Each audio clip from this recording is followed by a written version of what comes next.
Hi everyone, we're doing some 2-digit by 2-digit today, multiplication using the standard algorithm.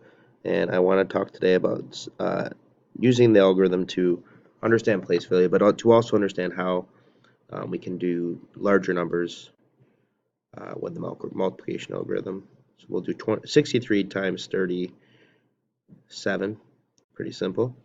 Okay, same idea here. We want to take a look at the ones place and multiply that by the other ones place. In this case, it's 7 times 3 is 21.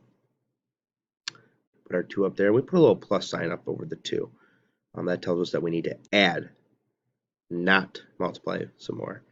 You now do 6 times 7, which is 42, plus 2 is 44. Now that takes care of our ones place, but we need to stop and think to ourselves, okay, we're done with the ones place. However, we now need to think about the next place over because we're not done. We still have a 3 or a 30 in the 3 and the tens place.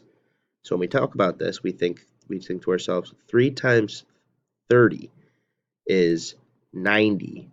But we can just put a 9 down here and then we can fill in a 0 because we jumped over one place value. Also, it's 90. 30 times 3 is 90. Okay, the same thing can be said for 6 times 3. 6 times 3 is 18.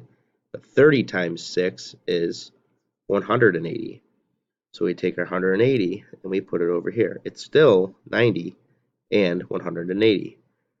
Okay. We then add 1 plus 0. 4 plus 9 is 13. Carry my 1. 13 again. Carry my 1. And it's 2,331.